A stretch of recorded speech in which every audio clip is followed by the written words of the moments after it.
New Doctor Strange in the Multiverse of Madness featurette exposes one of Kevin Feige's biggest lies. And of course, you know, this is shocking news to all of you, I am sure. Kevin Feige told a lie. Someone from Hollywood is lying to us. Who would have thought? I know, color me surprised, but that is exactly what we're going to be jumping into in the story here, where Kevin Feige gave a BS reason for why Doctor Strange did not show up in WandaVision, and of course this is all leading up to Doctor Strange in the Multiverse of Madness movie, which is supposed to be coming out next weekend, I believe, if I remember correctly. That shows just how much I actually care about this movie that I can't even remember what date it's supposed to be coming out, but I think it's supposed to be coming out next weekend. But anyway, so we're going to be jumping into this and taking a look at what Kevin Feige has to say here and what kind of a lie he was telling, because it is a pretty crazy lie, but it is something that we have kind of criticized in the past about him that is now finally coming to light. So Marvel Studios and Disney released a brand new featurette for their upcoming Doctor Strange in the Multiverse of Madness film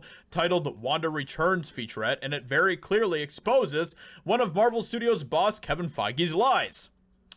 If you recall, Kevin Feige explained to Rolling Stone that Doctor Strange was cut from their Disney Plus show WandaVision because he was white and male. And of course, he's backtracked on that and he's decided to change the narrative, but we remember. So this is what he said originally.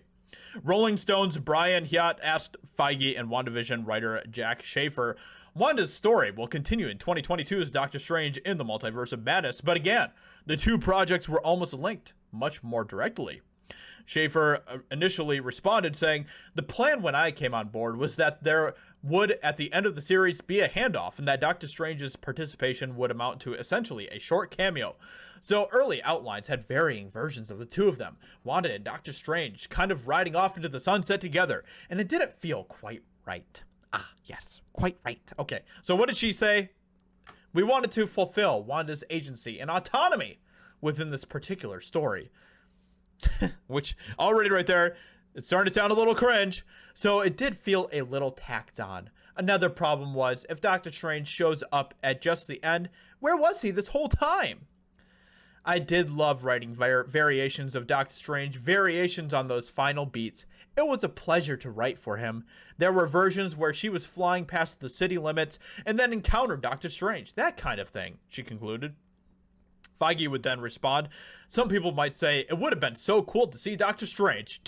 Yeah, you mean like literally the entire fan base would find that cool? Yeah, but you know, they didn't want to do that because why give the fans what they want, right? That's insane.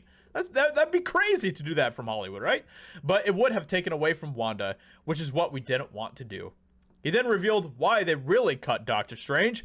We didn't want the end of the show to be commoditized to go to the next movie. Or, here's the white guy, let me show you how power works. That wasn't what we wanted to say. Which, and I've talked about this when the story first broke and stuff. Isn't that just so insulting to, you know, Scarlet Witch as a character? That you don't have enough confidence in her to be able to carry the show, to be the centerpiece of the show, even if Doctor Strange showed up in the show? That's basically what they're saying here, is that they don't believe in Elizabeth Olsen's performance enough. They don't believe in the character of Scarlet Witch enough for her to be able to still be that focus of the show, even if Doctor Strange showed up. Insulting, very insulting, but you know, it's in the name of wokeness, so apparently that's acceptable. But anyway, so that is what he originally said. They didn't want the white male to be showing up and all that stuff, but he has decided to backtrack on that and has changed the narrative. Feige then detailed, so basically this is what he concluded with saying in that interview. So that meant we had to reconceive how they meet in that movie. And now we have a better ending on WandaVision than we initially thought of, and a better storyline in Doctor Strange. And that's usually how it works, which is to lay the chess pieces the way you want them to in a general fashion, but always be willing and open to shifting them around to better serve each individual one. Well, I don't know what kind of chess you're playing, Feige, but it's not the same kind that I'm playing. But the idea that Feige didn't want to include Doctor Strange because he and Marvel didn't want the end of the show to be commoditized to go to the next movie was clearly a bald-faced lie, given Marvel Studios built its connected universe by doing just that with its films, beginning with Iron Man teasing the Avengers in a post-credit scene. Exactly. So I mean, this is what it's always been about, right? Like, it's all connected. It's all connected. That's the whole spiel between the Marvel Cinematic Universe, is that everything leads into everything else and all of that. As you can see above, the featurette opens up with Vision saying, "What is grief if not love persevering?" Which I find that quote to be very cringy. I know people were just, you know, losing their minds over that quote when it was released in WandaVision. I didn't find it that great of a quote. I find it whatever. But anyway, so not only does it show a clip of WandaVision, but Elizabeth Olsen references the show, stating, "I think WandaVision was this journey of her for the first time, taking her own life into her own hands, and it was fun transitioning from her experience to this movie." Ironically, WandaVision actually showed Olsen's Scarlet Witch character enslaving an entire town and putting them in the palm of her hands to create a twisted reality. Nice, okay. Olsen isn't the only one to reference WandaVision in the featurette. Doctor Strange in the Multiverse of Madness director Sam Raimi does as well.